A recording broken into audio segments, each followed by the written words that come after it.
the opportunities to like come different. Okay. Like doing something different, not the regular thing. Like everybody, like there's this new pant that is going on in Lagos. Yeah. New Yeah. The one with that. pant. So, okay.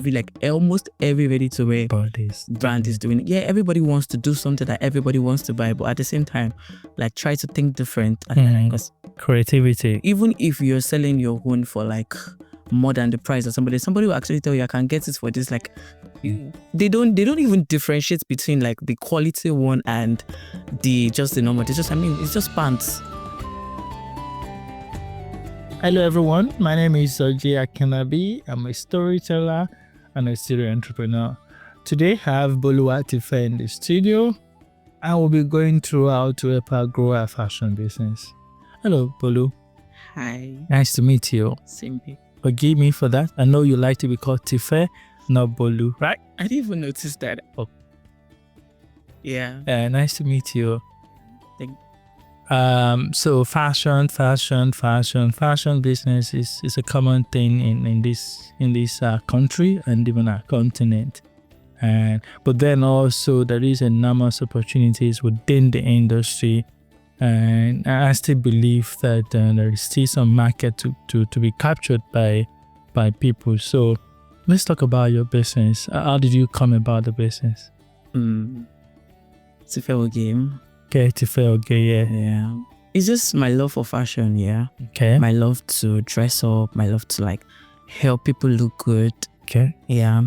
My love to like put something together and like, yeah, I did that. Tife Oge did that. Okay. And then to make money out of it. Of course. Yeah. Of course. And I'm sure you're wearing a piece from Tife Oge, so it's good to represent your own brand. Yeah. Yeah. The name, how did you come about the name Tife Oge? I mean, I know it's quite direct for those that understand Yoruba. Oge has to do with fashion and all that. Yeah. It's actually not direct. I think it's a Yoruba person that would think it's direct, but Igbo people mistake it as Hoge. Oh, what is Oge in Igbo? I don't know. I can't remember. Somebody I can't remember. Like Oge or Ogechi or like short form. Oh yeah, Oge, I know Ogechi. Yeah, boys was Tife Oge, like the first fashion, and somebody actually inspired that name. Nice. Yeah, a Nollywood filmmaker, Toyin Abraham. I see. She inspired it. There was a time she was running a fashion business. I think she has like a ready-to-wear business too at that time. I think that was like 2021 or 2022. I can't remember. I don't know if she's still running it low-key though, but yeah. The name of that ready-to-wear then was Toketile by Toyin. So like up and down by Toyin. So yeah, when I saw that, I'm like, I want to do something like that. I started off as Oge by Tife. Yeah, Oge by, that's like fashion. But now it's Tife Oge. Yeah, but now Tife Oge. Not too far apart. So you're like you mentioned, you do ready-to-wear, correct? So ready-to-wear space is quite compact. There's a lot of people within that space, even though the market is still also quite big and all of that. So, and most of the time, what would mostly differentiate different brand is their unique design. And what would you say is your own differentiators or your own competitive advantages? And it's just the opportunities to like come different. Okay. Like doing something different, not the regular thing. Like everybody, like there's this new pant that is going on in Lagos. Yeah. The one with that. So okay. Almost every ready to wear brand is doing it. Yeah, everybody wants to do something that everybody wants to buy, but at the same time, like try to think different. Because creativity. Even if you're selling your own for like more than the price of somebody will actually tell you I can get it for this. Like they don't even differentiate between like the quality one and the normal. It's just pants. So just doing something different, like the uniqueness, like when you're wearing to feel like other designers, when you see some other designers wear, when you see a Vicky James dress, you can differentiate it with a Toyin Lawani dress. So I think you will be able to. I might not be able to. I think yeah, maybe people that knows fashion, they should be able to differentiate. Like it's just different. The vibe is different. Everything is just different. So yeah, I see. It's just the uniqueness in the dress. I see. And of course, also once you know your own tribe, you just get out to them. Who are your primary target audience? Do you know their persona? Primary target audience. Yes.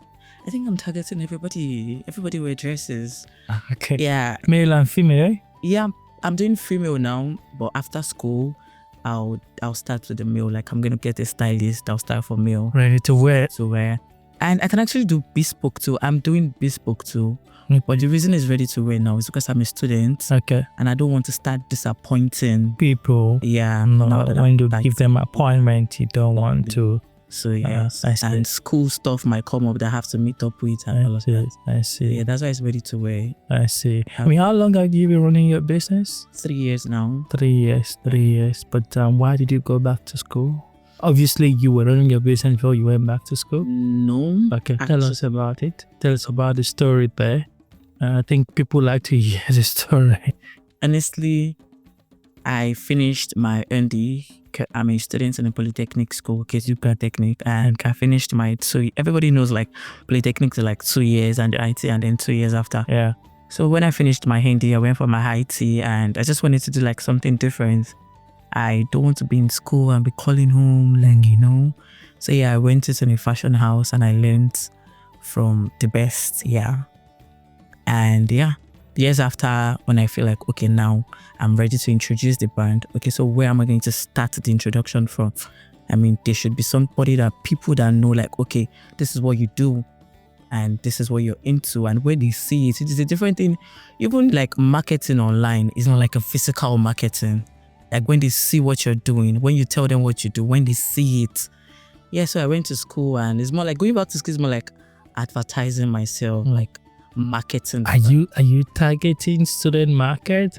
So why I mean, we chose campus student, whatever. I mean, why that's I'm actually a finalist. I'll be done in like 2 months. Okay. So students will become working class in like 2 or 3 months, and students are going to become wives. Students are going to become business owners. That's correct. So yeah, correct. we do like correct.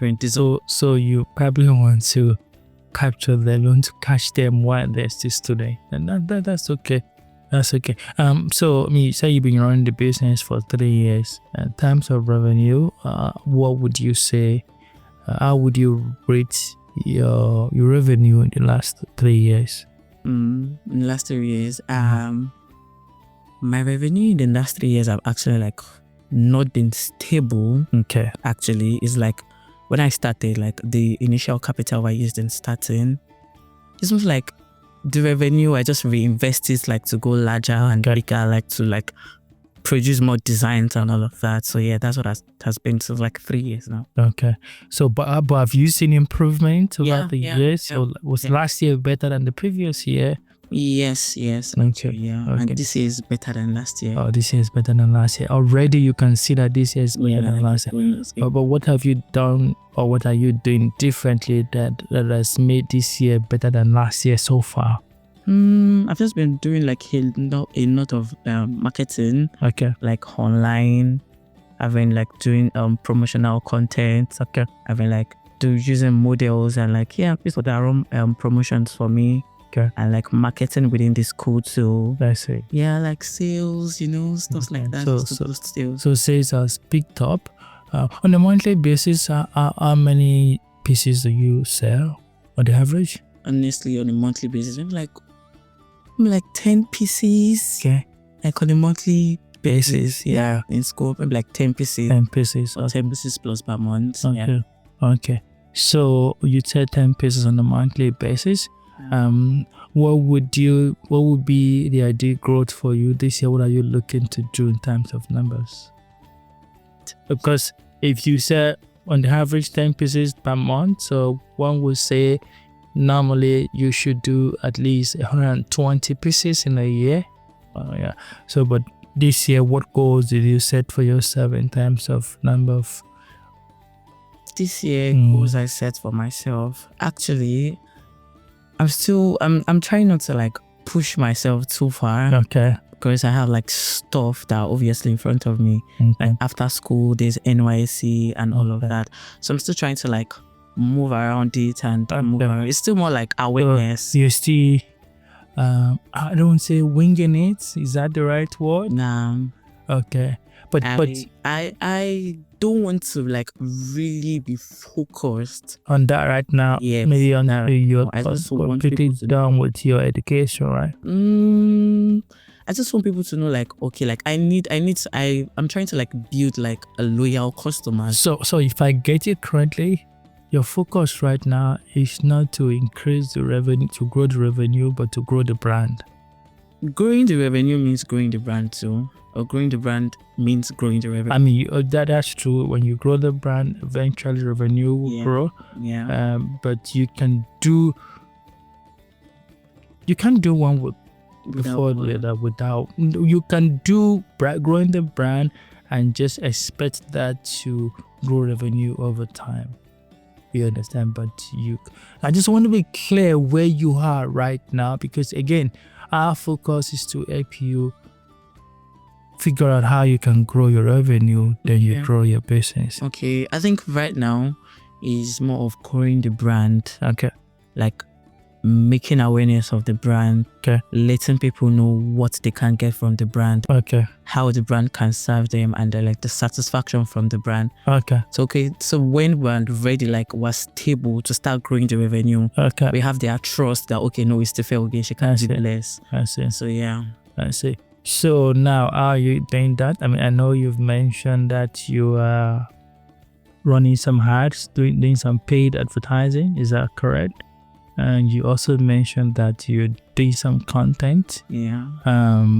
Which I think that's good, because you can start telling the stories of the brand, how you want it to be perceived. Yeah. And consistently so, because again, things don't just happen overnight. And if you do it consistently, maybe over 6 months, about 3 months, you know that you would have grown the brand to a point where you have loyal following, or you have some level of trust from a network, that when you introduce a piece, they pick it up, they buy, and that can drive your revenue, which I think will be good. I mean, I don't think there is much I can help you with at this time, because the cap I'm wearing is the cap of growing your revenue. But then also, I think eventually, if you do the brand driving the brand growth properly, eventually you will be able to grow the revenue. Do you have any specific questions to ask me? Not really, actually. Is that a yes or no? Not really. Is no, not a yes, is not a no. So is that a no? Because I don't know if you're like really like, I would want to ask like a fashion business. Try me. Question. Try me. Okay, so the question is, a lot of things have been going on online now, like creating designs and recreating your designs without like a proper like approval. And I've not really seen like a proper action against it. It's just like normal, like a dragging or banter online. I've not said like, oh, you did this, I'm suing you, or you have to do this, or you have to take it down, or something like that. I don't know. I don't understand that part, because I mean, so that's actually quite a brilliant question to ask. You're talking about IP, intellectual property. So there is a book, the Nigerian Internet Law. You can see the book right there. There is also the Nigerian Intellectual Property Act, which of course is important for every person in the creative business to go and study and understand how to protect your creative IP. And I think, enforcing the law in this climate is not something that our people are used to. They can shout, make noise, but going through the legal route to enforce the codes of the legal process, is something that our people shy away from, for a number of reasons: the stress, and of course the judicial, the integrity of the judicial arm of government in the country. Do people really trust the judicial process? when they want to enforce the intellectual property that has been enshrined in the Nigerian constitution and all of that. So those are the reasons. But what I do think, one thing that is important is trademark. As a fashion designer, trademark as much as possible your design. Some you will be able to kind of like maybe secure some patent for design patents. So all of that is something that can be explored, but not a lot of fashion designer actually does that.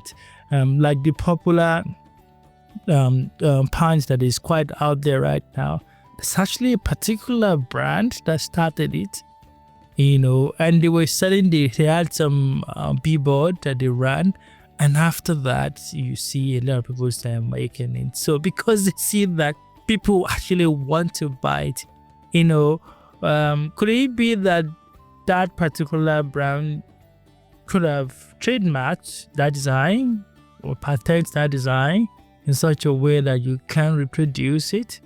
That is something that you have to be able to maybe speak to an IP consultant about, and I think I like the fact that you're asking. So if you have any unique design, try and speak to a lawyer that understands IP in the context of the Nigerian law, that can really guide you so that you can protect your creative IP. It's quite important, because if you're able to exclusively exploit the financial benefit of creative IP, you will make money, good money. Other than if people are now copying it, everybody is not making the same thing, which will deny you of the revenue that you should have gotten from that intellectual property. Is that all? Yeah. All right. Thank you for asking that question, by the way. That's one of the most intelligent questions anybody has asked me, particularly on this show. So I appreciate that. Thank you so much.